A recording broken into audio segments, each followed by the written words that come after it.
Hello friends and dear student, एक बार फिर से आपका बहुत बहुत स्वागत है। तो उम्मीद है कि आज का पेपर आपका बहुत अच्छा रहा होगा, कम्युनिटी फार्मेसी एंड मैनेजमेंट का।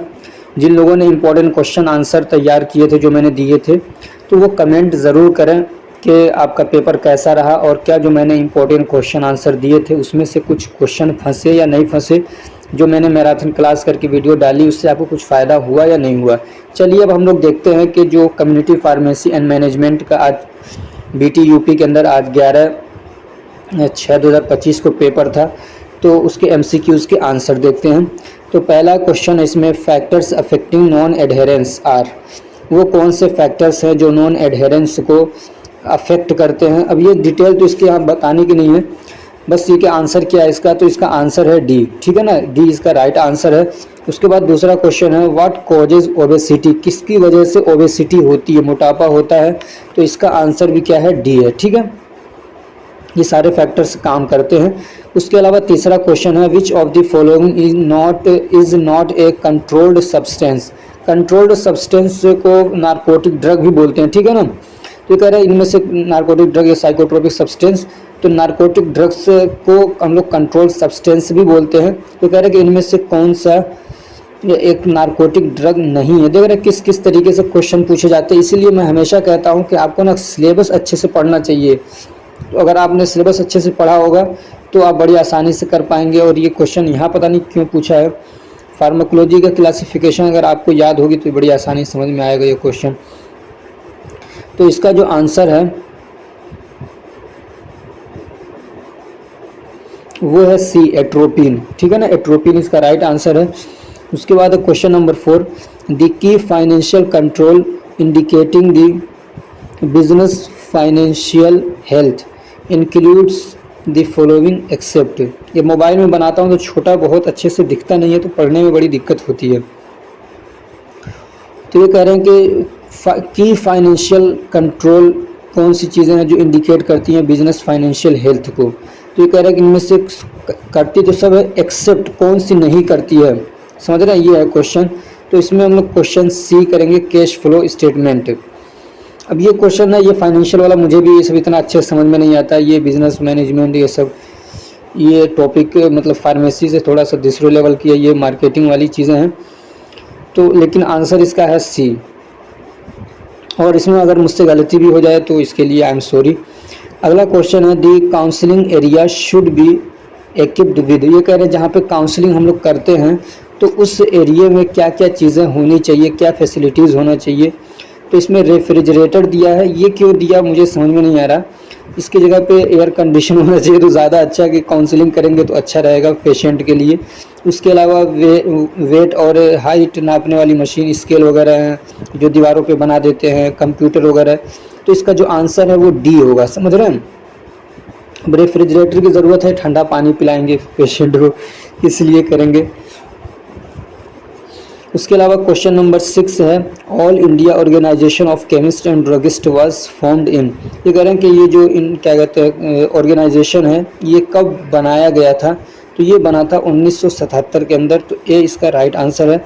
अगला क्वेश्चन है, व्हाट इज़ FIP। FIP क्या है, यानी इसका फुल फॉर्म क्या है, ये पूछा इसमें। तो इसका राइट आंसर है सी, इंटरनेशनल फार्मास्यूटिकल फेडरेशन। 8वां क्वेश्चन है, इंस्क्रिप्शन इज। इंस्क्रिप्शन क्या है, यानी इंस्क्रिप्शन में क्या होता है, ये क्वेश्चन पूछा है इसने। तो इसका राइट आंसर है C, it lists the name and dosages of the medication prescribed. ठीक है ना, जो दवाएं प्रिस्क्राइब की गई हैं तो उनके नाम और उनके डोज लिखे रहते हैं इंस्क्रिप्शन वाले पार्ट के अंदर।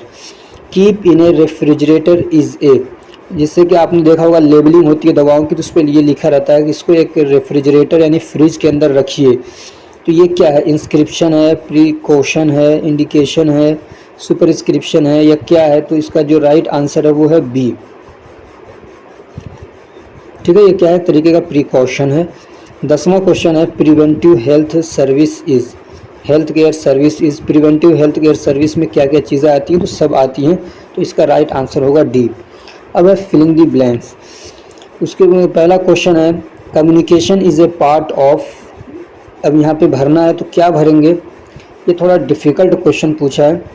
तो इसमें आएगा सॉफ्ट, समझ रहे, सॉफ्ट स्किल। कम्युनिकेशन क्या है, ये सॉफ्ट स्किल का एक पार्ट होता है, या इसके अलावा इसको हम लोग दूसरे नाम से भी जानते हैं, पीपल स्किल भी बोलते हैं, या उसको इंटरपर्सनल स्किल भी बोला जाता है। इसको क्या बोलते हैं, इंटरपर्सनल, सॉफ्ट और पीपल स्किल। अब आपने इसमें, मुझे लगता है कि आपने गलत ही भरा होगा, इसमें समझ में नहीं आ रहा होगा क्या भरे। इतना डीप तो कम्युनिटी को कोई पढ़ता नहीं है। कम्युनिकेशन स्किल चैप्टर नंबर 3 है शायद, या 4 है, उसमें है ये। उसके बाद ये वाला जो क्वेश्चन है, क्वेश्चन नंबर 12, ये थोड़ा इसमें मिस्टेक लग रहा है, कुछ एरर है। समझ रहे, environmental barriers are the same as. अब यहाँ पे क्या होगा, तो मेरे हिसाब से होना चाहिए फिजिकल नॉइज़, लेकिन ये क्वेश्चन थोड़ा दूसरी टाइप का पूछा है घुमा के, लेकिन इसमें फिजिकल नॉइज़ डालेंगे तो सही रहेगा।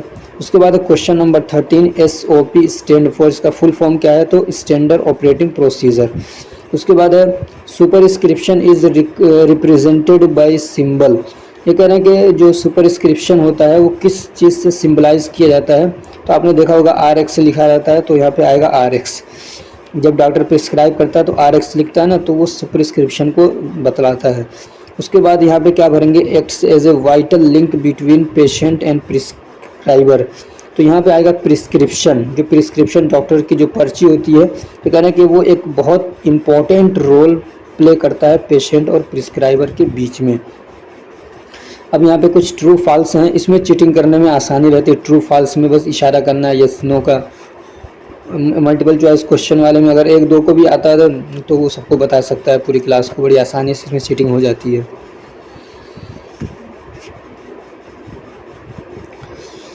तो पहला क्वेश्चन है, doctor of pharmacy was introduce in year 2011।